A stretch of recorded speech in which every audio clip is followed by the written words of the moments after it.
देखिए हर खबर यहीं पर, सब्सक्राइब कीजिए TV9 भारतवर्ष।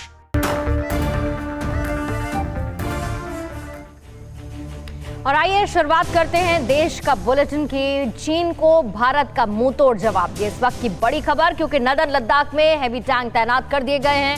भारत ने LAC पर सेना भी बढ़ा दी है। विस्तारवाद नीति से बाज नहीं आ रहा है चीन और भारत के क्षेत्र में सड़क बनाना चाहता है। LAC पर भारत मजबूत स्थिति में है, सोर्सेस के हवाले से खबर है। और LAC पर यानी कि लाइन ऑफ एक्चुअल कंट्रोल पर कोई टेंशन वाली बात नहीं है। भारत ने हैवी टैंक और सैनिकों की बढ़ोतरी कर दी है।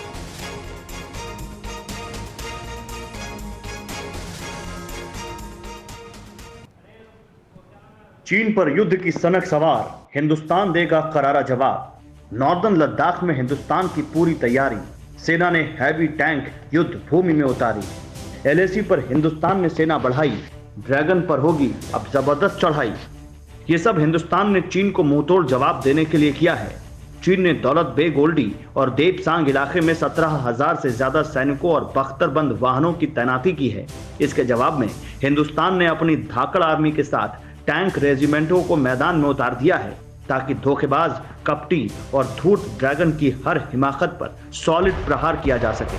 क्योंकि विस्तारवादी चीन अपनी हरकतों से बाज नहीं आ रहा है। उसकी साजिश और कोशिश LAC पर हिंदुस्तान के इलाकों में घुसपैठ के जरिए सड़कों का विस्तार करने की है। इस पूरे टकराव पर सूत्र कहते हैं कि हिंदुस्तान विवादित इलाकों में बहुत मजबूत स्थिति में है, कोई टेंशन वाली बात नहीं है। किसी भी हालात से निपटने के लिए हिंदुस्तान ने हैवी टैंक और मिलिट्री की संख्या बढ़ाई है। डिफेंस एक्सपर्ट संजय सोय कहते हैं कि LAC पर चीन 3 मोर्चों पर किलेबंदी कर रहा है, पर हिंदुस्तान की भी पूरी तैयारी है। भारत ने अपनी तैयारी न केवल लेह लद्दाख बल्कि सेंट्रल इंडिया यानी कि गढ़वाल हिल्स में और सिक्किम, अरुणाचल, वहां पर भी सेना, एयरफोर्स की तैयारी पूरी रखी हुई है।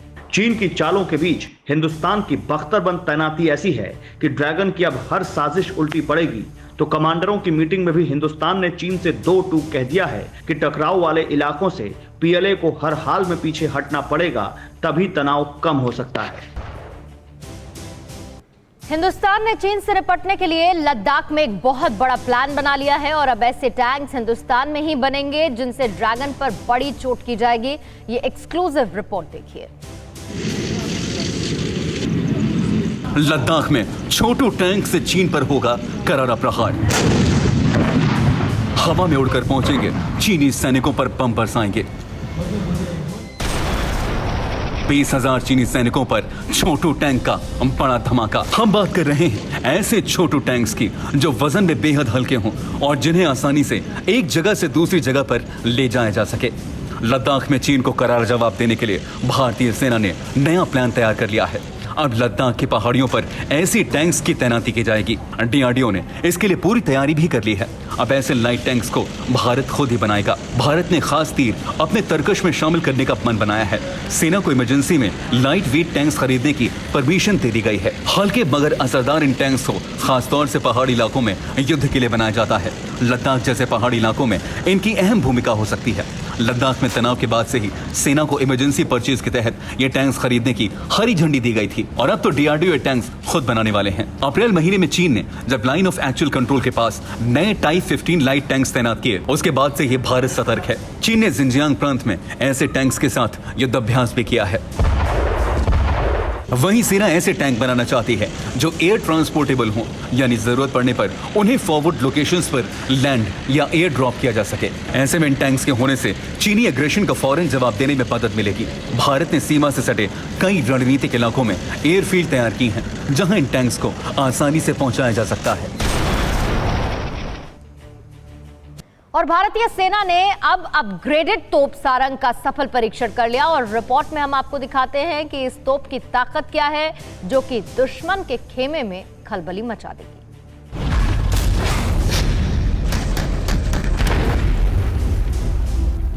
ये हिंदुस्तान का वो हथियार है जो दुश्मन के इलाके में सनसनी मचा देगा। ये भारत का वो ब्रह्मास्त्र है जो एक ही बार में दुश्मन की पूरी टुकड़ी में खलबली मचा देगा। ये है हिंदुस्तान के सारंग तोप और अब भारतीय सेना को बहुत जल्द 14 अपग्रेडेड नई सारंग तोप मिल जाएंगी। सारंग तोप का सफल परीक्षण किया जा चुका है और अब सिर्फ फाइनल मंजूरी का इंतजार है। देश की सीमा पर पहरा देते जवान तनाव बढ़ने या घुसपैठ की कोशिश होते ही अपग्रेडेड 155 mm के सारंग तोप से गोले बरसा सकेंगे। 130 mm के पुरानी सारंग तोप को लगातार अपग्रेड कर 155 mm का बनाया जा रहा है और इस तोप का लॉन्ग प्रूफ रेंज परीक्षण भी कर लिया गया है। परीक्षण में तोपें सफल रही हैं और अब जल्द ही इन्हें सेना को सौंप दिया जाएगा।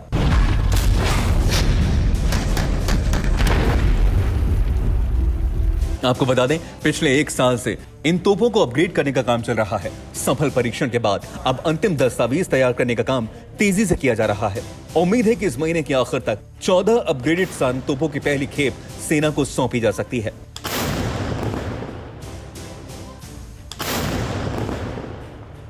एक 130 mm के सारंग तोपों को खोलकर ऊपरी हिस्से में लगा बैरल हटा दिया गया है। इसके अलग अलग हिस्सों की जांच करने के बाद 155 mm का बैरल लगाने का काम किया गया। बैरल बदलने से ही उसकी पारक क्षमता 27 किलोमीटर से बढ़कर 38 किलोमीटर हो गई है। यानी हिंदुस्तान के पास कुछ ही वक्त में ऐसी जमीनी ताकत होगी जो दुश्मन को दहलाने के लिए काफी है। कल कश्मीर से आर्टिकल 370 हटाने का 1 साल पूरा हो जाएगा और पाकिस्तान में सरकार से लेकर सेना तक छाती पीट पीट कर मातम मना रहे हैं। 100 सेकंड में आपको दिखाते हैं कि पीओके में पाकिस्तान की प्रोपेगेंडा फैक्ट्री कैसे एक्टिव हुई है। 5 अगस्त हिंदुस्तान की जीत का प्रमाण है तो पाकिस्तान में मातम की तारीख, ये वही दिन है जिसे याद करके पाकिस्तान के हुक्मरान बिलबिला उठते हैं। कल भी बाजवा के ऑर्डर पर विदेश मंत्री शाह महमूद कुरैशी, रक्षा मंत्री Parvez Khattak, special assistant on national security Moeed Yusuf border पर पहुंचे और विलाप शुरू कर दिया। ये तीनों उस दर्द की दवा खोजने एलओसी पहुंचे थे जिससे पूरा पाकिस्तान 1 साल से करा रहा है लेकिन कुछ कर नहीं पा रहा है। पिछले साल 5 अगस्त को कश्मीर आर्टिकल 370 से मुक्त हुआ था लेकिन 1 साल बाद भी पाकिस्तान उस सदमे से उबर नहीं पाया है। यही वजह है कि 5 अगस्त को पाकिस्तान ब्लैक डे मनाएगा जिसके लिए 18 पॉइंट्स का प्रोग्राम सेट किया गया है। पाकिस्तानी सेना ट्वीट करके कश्मीरियों के प्रति एकजुटता दिखाएगी। पाकिस्तानी सरकार अखबारों में स्पेशल सप्लीमेंट छपवाएगी। पाकिस्तान के सभी चैनल अपना लोगो ब्लैक कर देंगे। पाकिस्तानी चैनलों पर कश्मीर के नाम पर प्रोपेगेंडा प्रसारित होगा। पाकिस्तान से लेकर पीओके तक भारत विरोधी रैलियां होंगी। इमरान खान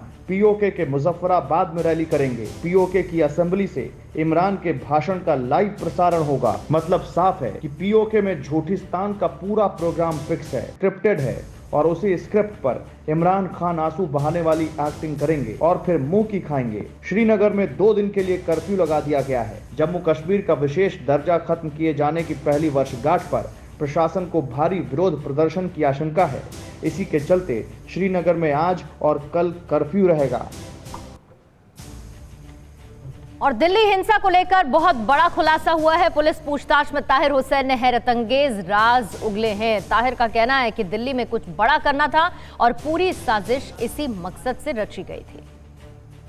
दिल्ली हिंसा का ये मंजर तो आपको याद होगा। पार्षद ताहिर हुसैन के मकान की छत से भीड़ का हिंसक सीन भी आपने देखा होगा। आईबी स्टाफ अंकित शर्मा की हत्या भी आप नहीं भूले होंगे। अब हिंसा की इस पूरी वारदात पर बहुत बड़ा खुलासा हुआ है। पुलिस के सामने ताहिर हुसैन का डिस्क्लोजर बयान हिला देने वाला है। पार्षद ताहिर हुसैन का कबूलनामा बेहद हैरत अंगेज है। ताहिर हुसैन इस पूरी हिंसा का मास्टरमाइंड है, ये बात अब बिल्कुल क्लियर है। ताहिर हुसैन ने कबूला है कि आम आदमी पार्टी से पार्षद बनने के बाद उसके अंदर कट्टरपंथी भावनाएं उबाल मारने लगी थी। तभी उसने कौम विशेष को सबक सिखाने की ठानी थी। उसने साजिश की ये पूरे स्क्रिप्ट खालिद सैफी और जेएनयू के पूर्व छात्र उमर खालिद के साथ पीएफआई के दफ्तर में लिखी थी। इस खौफनाक प्लान में पीएफआई के सदस्य दानिश ने पूरी फंडिंग करने का भरोसा दिया था। पीएफआई के दफ्तर में ताहिर, खालिद, उमर और दानिश ने दिल्ली हिंसा की साजिश का प्लान बनाया था। इस साजिश के तहत सीएए कानून के विरोध में बड़ी हिंसा की योजना बनाई गई ताकि सरकार इस पूरे बवाल से घिर जाए और उसे सीएए पर यू टर्न लेने के लिए मजबूर होना पड़े। इसी प्लान के तहत ताहिर हुसैन पर खूनी सनक सवार हो गई। ताहिर को साजिश के तहत ज्यादा से ज्यादा कांच की बोतल, पेट्रोल, तेजाब और पत्थर जमा करके मकान की छत पर रखने का टास्क दिया गया। तो खालिद सैफी ने अपने जानकारों की मदद से लोगों को सड़कों पर जमा कर धरना प्रदर्शन के लिए तैयार किया। खालिद सैफी ने अपनी दोस्त इशरत जहां के साथ मिलकर सबसे पहले शाहीन बाग की तर्ज पर खुरेजी में धरना प्रदर्शन शुरू करवाया, फिर जगह जगह धरने प्रदर्शन शुरू हो गए। इसके बाद 4 फरवरी को अबू फजल एन्क्लेव में ताहिर हुसैन की खालिद सैफी से दंगों की प्लानिंग को लेकर मुलाकात हुई और अमेरिकी राष्ट्रपति ट्रंप के दौरे के बीच दिल्ली में हिंसा की बड़ी वारदात को अंजाम दिया गया। तो अयोध्या में राम मंदिर के लिए भूमि पूजन की तैयारी की जा रही है। अयोध्या को दुल्हन की तरह सजाया जा रहा है और आज और कल अयोध्या में दीपावली मनाई जाएगी। इस कार्यक्रम में शामिल होने के लिए जिस मेहमान को पहला कार्ड दिया गया वो बेहद खास है। राम लला के आंगन की दिव्य और अलौकिक तस्वीरें। अयोध्या में अतुलनीय तैयारी है, अकल्पनीय माहौल है, न भूतो न भविष्य। ये उस क्षण को अमृतत्व देने की कोशिश है जिसका इंतजार करते करते पुश्तें खत्म हो गईं। सदियों पुरानी प्रतीक्षा की पूर्णता के अवसर को स्वर्णाक्षर में लिखा जा रहा है। रामलला के भव्य मंदिर के लिए ऐतिहासिक तैयारी का गवाह बन रहा है अयोध्या का कोना कोना। मर्यादा पुरुषोत्तम भगवान श्री राम के भव्य मंदिर के लिए होने जा रहे भूमि पूजन को सर्वकालिक बनाने के लिए पहला न्योता उस शख्स को दिया है मंदिर ट्रस्ट ने जो मस्जिद के लिए लड़ रहा था। बाबरी मस्जिद के पक्षकारों में से एक रहे इकबाल अंसारी को समारोह में शामिल होने का पहला निमंत्रण पत्र भेजा गया है। इकबाल अंसारी इसे अपना अहोभाग्य समझ रहे हैं।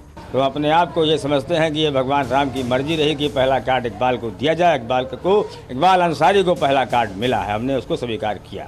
संतों की तपोभूमि की यही खासियत है। इकबाल अंसारी को निमंत्रण पत्र मिलने के बाद ये कार्ड दूसरे लोगों में बंटने शुरू हो चुके हैं। सुरक्षा के लिहाज से कार्ड पर नंबर और नाम क्रॉस चेक होगा। इस ऐतिहासिक मौके पर सुरक्षा के बेहद चाक चौबंद इंतजाम किए गए हैं। 5 अगस्त को होने वाले भूमि पूजन में हिंदुस्तान के साथ साथ नेपाल से भी संतों को बुलाया गया है। करीब 175 लोगों के बीच प्रधानमंत्री नरेंद्र मोदी भूमि पूजन करने वाले हैं। गणपति पूजन के साथ ही आज से भव्य कार्यक्रम की शुरुआत हो चुकी है। 5 अगस्त पर शुभ मुहूर्त देखकर प्रधानमंत्री मोदी मंदिर का शिलान्यास करने वाले हैं। भगवान श्री राम की अयोध्या सजकर तैयार है और अब तो बस प्रधानमंत्री मोदी का इंतजार है। भूमि पूजन का कार्यक्रम पहले ही शुरू हो चुका है। 5 अगस्त को मोदी के स्वागत की पूरी तैयारी है तो सुरक्षा के मद्देनजर यूपी पुलिस की जबरदस्त सख्ती भी। 100 सेकंड में ये रिपोर्ट आप देखिए। अयोध्या के रोम रोम में श्री राम है। शहर खुशियों से झूम रहा है। त्रेता युग में 14 साल वनवास में बिताने के बाद जब भगवान श्री राम अयोध्या वापस लौटे तो अयोध्या ऐसे ही जगमगाई थी। एक बार फिर अयोध्या का कोना कोना जगमगा रहा है। अयोध्या के अलग अलग मंदिरों से बजने वाले घंटों से निकलती आवाजें भगवान राम का पता बता रही हैं। अयोध्या वासी भगवान श्री राम के स्वागत में आंखें बिछाए बैठे हैं और खुशी ऐसी कि पूछो ही मत। ये भाजपा सरकार को जो केंद्र में है और जो यूपी में है, इनको हम बहुत बहुत धन्यवाद दे रहे हैं इस चीज के लिए। देखने आए हैं और ऐसा लग रहा है जैसे स्वर्ग से भी सुंदर है। अयोध्या के अलग अलग मंदिरों में भूमि पूजन का श्री गणेश पहले ही हो चुका है। बस प्रधानमंत्री मोदी का इंतजार है जब वो चांदी की ईंट से इसकी नींव भरेंगे। प्रधानमंत्री मोदी के आने से पहले सुरक्षा व्यवस्था पुख्ता है। जगह जगह भारी संख्या में पुलिस बल तैनात कर दिया गया है और हर आने जाने वाली गाड़ियों को रोककर उनकी जांच की जा रही है। 5 अगस्त एक महत्वपूर्ण कार्यक्रम जो अयोध्या में होने जा रहा है, उसकी तैयारियां व्यापक पैमाने पर चल रही हैं, लेकिन सबसे अहम सवाल वहां की सुरक्षा का। सुरक्षा को लेकर गंभीरता को देखते हुए कमांडो भी तैनात कर दिए गए हैं। आवश्यक वस्तु कोई उनके साथ में ना हो, कोई ऐसी एक्सप्लोजन हो, उसको देख करके और चेक करके उनकी आईडी देख ली जा रही है, कहाँ के रहने वाले हैं, और उसके बाद तब उनको। अयोध्या में 5 अगस्त को होने जा रहे कार्यक्रम में हिस्सा लेने के लिए पीएम मोदी पहले विशेष विमान से लखनऊ आएंगे।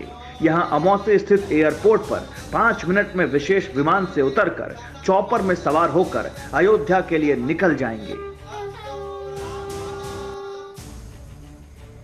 तो श्री राम की अयोध्या तैयार हो चुकी है और प्रधानमंत्री मोदी का इंतजार है और अयोध्या में इस वक्त दीपावली जैसा माहौल है क्योंकि रामार्चा पूजा आज की जाएगी। इसीलिए आपको ये बताना बहुत ज़रूरी है कि रामार्चा पूजा आखिर खास क्यों होती है, इसका महत्व क्या है, क्योंकि सुबह 9 बजे इस पूजा की शुरुआत हो जाएगी और ये पूजा चलेगी 5 घंटे तक। लेकिन बड़ी खबर रामार्चा पूजा को लेके यही है कि अयोध्या में तैयारी इसकी हो चुकी है। सुबह 9 बजे से रामार्चा की पूजा शुरू हो जाएगी और ये पूजा 5 से 6 घंटे तक चलती है। पूरे विधि विधान के साथ रामार्चा पूजा को संपन्न कराया जाएगा और इसके लिए खास तौर पर पुजारी पहुंचे हैं जो कि इस पूजा को संपन्न कराएंगे। तो इस खास रामार्चा पूजा की वैदिक मान्यता क्या है, अब वो आपको मैं ग्राफिक्स के जरिए बता देती हूँ। रामार्चा पूजा खास क्यों है ये भी आप जान लीजिए। महायज्ञ से भगवत धाम प्राप्त होते हैं और इसीलिए रामार्चा पूजा अपने आप में बहुत अहम हो जाती है। मनुष्य की सभी मनोकामनाएं पूरी होती हैं जब पूरे विधि विधान के साथ रामार्चा पूजा संपन्न की जाएगी। सीताराम के 4 आवरणों की पूजा होती है रामार्चा पूजा के दौरान। सभी अनुष्ठानों में रामार्चा पूजा श्रेष्ठ मानी जाती है और इसीलिए इसका लंबा वक्त है। 5 से 6 घंटे इस पूजा में लगते हैं। रामार्चा से इच्छित मनोकामना पूर्ण होती है, यानी कि जो भी मनोकामना मन में है वो जरूर पूरी होगी। रामार्चा पूजा में तांबे के बर्तन अर्पित होते हैं। तांबे के बर्तनों को चढ़ाया जाता है, अर्पित किया जाता है चरणों में प्रभु राम के। पूजा में कपड़े और बाकी जरूरी सामान भी होता है। जनकपुर में जनेऊ से पहले रामार्चा पूजा होती है, तो इसका बहुत पुराना इतिहास भी रहा है और इसके लिए इसकी महत्ता भी अपने आप में बहुत श्रेष्ठ है। तो ये है रामार्चा पूजा और इसकी खासियत जो अपने आप में बहुत महत्वपूर्ण है, जिसकी शुरुआत सुबह 9 बजे भी हो जाएगी। अब इसके साथ दूसरी महत्वपूर्ण बात, क्योंकि प्रधानमंत्री मोदी का इंतजार किया जा रहा है। प्रधानमंत्री मोदी जब पहुंचेंगे अयोध्या तो भगवान श्री राम के मंदिर का शिलान्यास किया जाएगा और ये अपने आप में बहुत महत्वपूर्ण पल होगा। इनका शिलान्यास प्रधानमंत्री नरेंद्र मोदी अपने हाथों से करेंगे। चांदी की ईंट से पीएम मोदी इस मंदिर का शिलान्यास करने वाले हैं। कल यानी कि 5 अगस्त को प्रधानमंत्री मोदी अयोध्या के लिए रवाना हो जाएंगे और फिर शिलान्यास का कार्यक्रम होगा 5 अगस्त, जिसका इंतजार हर राम भक्त कर रहा है। तो आइए ग्राफिक्स के जरिए आपको ये बता देते हैं कि प्रधानमंत्री मोदी कल जब पहुंचेंगे अयोध्या तो उनकी मिनट टू मिनट डिटेल और क्या रहने वाली है।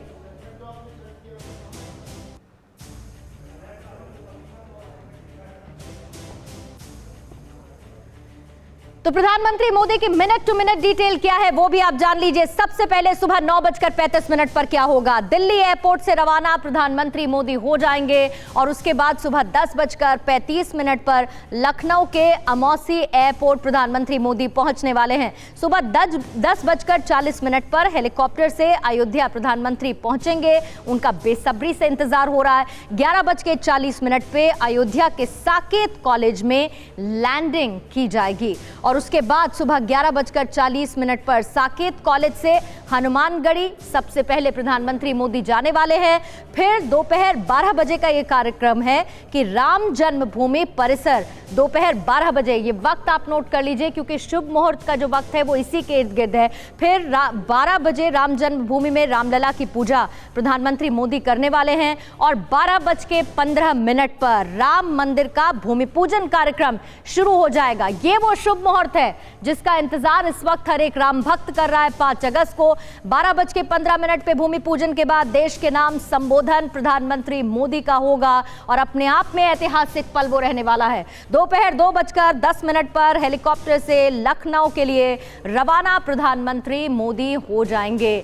तो ये है प्रधानमंत्री मोदी की मिनट टू मिनट डिटेल। 5 तारीख को लेके उनका कार्यक्रम यही है। अयोध्या में भूमि पूजन से पहले जमकर सियासत भी हो रही है और सियासत में सभी मर्यादाओं को ताक पर रखकर टिप्पणी भी की जा रही है। ये रिपोर्ट आप देखिए। आपकी टीवी स्क्रीन पर इस वक्त दिखाई जा रही इन 2 तस्वीरों ने अयोध्या में भूमि पूजन के मुहूर्त पर बवाल खड़ा कर दिया है। कांग्रेस और बीजेपी के नेताओं के बीच अयोध्या को लेकर जबरदस्त वार पलटवार चल रहा है। जैसे ही कांग्रेस नेता दिग्विजय सिंह ने अमित शाह के कोरोना पॉजिटिव होने की खबर को अयोध्या के भूमि पूजन से जोड़ा तो बीजेपी की ओर से भी हमले की शुरुआत हो गई। सबसे पहले आपको सुनाते हैं दिग्विजय सिंह की बात। देश में ये परंपरा चली आ रही है कि हर शुभ कार्य के लिए मुहूर्त देखा जाता है और चतुर्मास में कोई शुभ कार्य नहीं होता है, शादी विवाह नहीं होता है। तो फिर राम मंदिर का शिलान्यास 5 अगस्त को जो कि भादों में आता है उसमें क्यों किया जा रहा है? कोरोना की वजह से अस्पताल में भर्ती हुए एमपी के सीएम शिवराज सिंह चौहान ने दिग्विजय सिंह को जवाब देने का जिम्मा संभाला। उन्होंने फोटो ट्वीट करते हुए लिखा कि पौराणिक काल से ही जब भी कोई अच्छा काम होता था, यज्ञ हवन होता था, तो राक्षस लोग बाधा डालने आते थे। एमपी के गृह मंत्री नरोत्तम मिश्रा भी तुरंत सामने आ गए। कांग्रेस के मतभेद देखो, कमलनाथ जी सुंदर कांड करा रहे हैं, ये लंका कांड की तरफ बढ़ रहे हैं। आदिकाल से हम देखते आए हैं कि जब जब कोई धार्मिक यज्ञ हवन होते थे, अच्छे काम होते थे, तो आसुरी शक्तियां विघ्न बाधा के रूप में उपस्थित होती थी। कमोबेश यही काम दिग्विजय सिंह जी कर रहे हैं। पूर्व केंद्रीय मंत्री उमा भारती से भी जब दिग्विजय सिंह पर सवाल किया गया तो जवाब क्या था, आप भी सुनिए। दिग्विजय सिंह ने ट्वीट करके वो कहा है कि शुभ मुहूर्त को लेकर दीदी संन्यास की उम्र में आप शादी कर रहे हो और सनातन परंपराओं की बात कर रहे हो। सुशांत सिंह राजपूत केस में बिहार और मुंबई पुलिस के बीच की टेंशन धीरे धीरे बढ़ती जा रही है। जांच से रोकने के लिए पहले मुंबई पुलिस ने पटना के एसपी सिटी को जबरदस्ती क्वारंटीन कर दिया, तो अब बिहार के एसआईटी की टीम को बीएमसी के लोग खोज रहे हैं। 100 सेकंड में ये रिपोर्ट आप देखिए।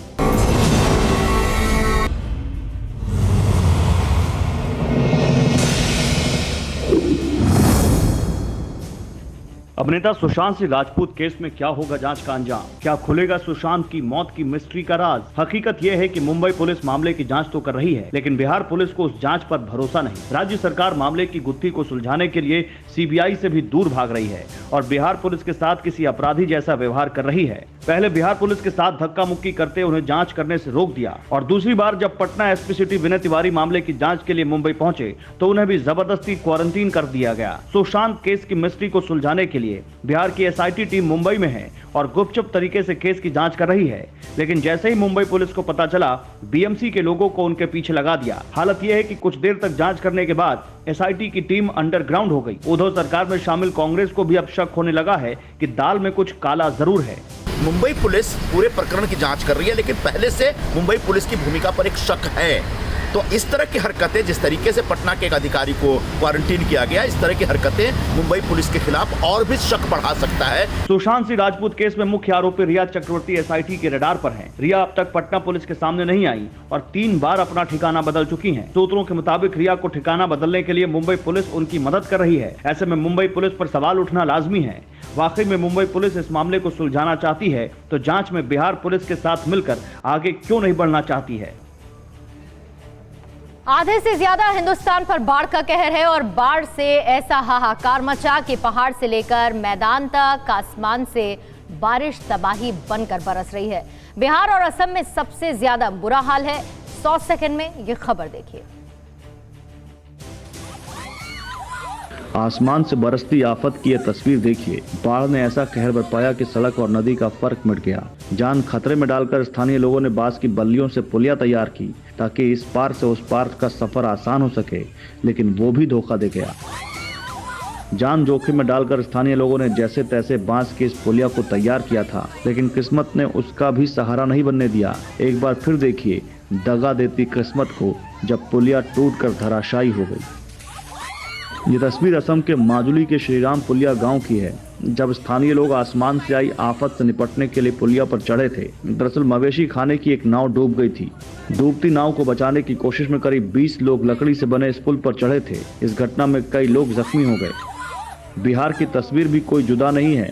तस्वीरें देखकर आप अंदाजा लगा सकते हैं कि हालात कितने भयावह हैं। जहाँ तक भी नजर जाती है सिर्फ पानी ही नजर आता है। खेत हो या खलिहान, सब के सब तालाब में तब्दील हो गए हैं। उफान मारता पानी या सैलाब सब कुछ बहा कर ले जा चुका है। घर के अंदर पानी है, दर दुकानों में पानी है। भारी बाढ़ की वजह से दवाई की उस दुकान की हालत क्या है जरा देखिए। मरीजों को मिलने वाली दवा पानी में तैर रही है। लाखों की दवाइयां बर्बाद हो चुकी है। जिधर भी नजरें जाती हैं तबाही का मंजर ही नजर आता है। बच्चे पीठ पर बस्ता लटकाए आगे बढ़ने की कोशिश कर रहे हैं, लेकिन बाढ़ का भीषण प्रकोप उनका रास्ता रोकने की कोशिश कर रहा है। ये गाड़ियां चल रही हैं सड़क पर, लेकिन सड़क का कोई अता पता नहीं है। वो भीषण बाढ़ की आगोश में समा चुकी है। बिहार में आई बाढ़ से 14 जिलों में 53 लाख से ज़्यादा लोग बेहाल हैं। आपदा प्रबंधन विभाग के मुताबिक अब तक बाढ़ से 13 लोगों की मौत भी हो गई है। कोरोना काल में अगर आप मास्क पहनकर रनिंग या फिर जॉगिंग करते हैं तो ये खबर आपके लिए बहुत जरूरी है। कैसे मास्क पहनकर दौड़ना आपकी जिंदगी पर बहुत भारी पड़ सकता है, आप देखिए 100 सेकंड में। पूरी दुनिया में कोरोना वायरस के कहर के चलते लोग इस तरह मास्क पहनकर रनिंग कर रहे हैं, जॉगिंग कर रहे हैं, एक्सरसाइज कर रहे हैं। एक तरफ जहां जिम और योगा सेंटर बंद हैं, ऐसे में लोगों को लगता है कि पार्क या घर के पास मास्क पहनकर एक्सरसाइज करने से वो खुद को फिट रख सकते हैं। लेकिन अगर आप भी ऐसा करते हैं तो आपकी जिंदगी के लिए बहुत बड़ी भूल साबित हो सकता है। दरअसल कुछ दिनों पहले टाटा मोटर्स में इलेक्ट्रॉनिक व्हीकल्स डिपार्टमेंट के सेल्स और मार्केटिंग हेड आशीष धर की दिल का दौरा पड़ने से मौत हुई थी। लेकिन जो वजह सामने आई है वो हैरान करने वाली है। आशीष की मौत का सबब वही मास्क बन गया जो उन्होंने जानलेवा महामारी कोरोना वायरस से बचने के लिए पहना था। खबर है कि उन्होंने मास्क पहने ही 5 किलोमीटर की दौड़ लगाई। इसके बाद घर पहुंचे, गर्म पानी पिया, उन्हें दिल का दौरा पड़ा और उनकी मौत हो गई। आशीष के घर वालों के मुताबिक 4 महीने पहले वो पूरी तरह से फिट थे, लेकिन मास्क पहनकर वो जॉगिंग और रनिंग किया करते थे। इसलिए अगर आप भी रनिंग के शौकीन हैं तो कुछ सावधानियां बरतने की जरूरत है। और दौड़ते समय ऑक्सीजन की जरूरत पड़ती है। दौड़ते वक्त मास्क पहनने से सांस फूल सकती है। अच्छा होगा कि मास्क या फेस कवर ना पहने। लोगों के पास आते ही फौरन मास्क पहन लें। हमेशा सामने की ओर देखकर ही रनिंग करें। सामने कोई आ रहा हो, ट्रैक फौरन बदल दें। दौड़ते वक्त दूसरों से 12 फीट की दूरी बनाकर रखें। अमेरिका के centre for disease control and prevention के मुताबिक सामान्य तौर पर 6 फुट की फिजिकल डिस्टेंसिंग की जरूरत होती है, लेकिन दौड़ते वक्त लोग जोर से सांस लेते हैं। ऐसे में मुंह के ड्रॉपलेट्स के दूर तक जाने का खतरा बना रहता है। इसलिए कम से कम 12 फुट की फिजिकल डिस्टेंसिंग हमेशा रखें। फिक्र आपकी, सोमवार से शुक्रवार रात 9 बजे सिर्फ TV9 भारतवर्ष पर।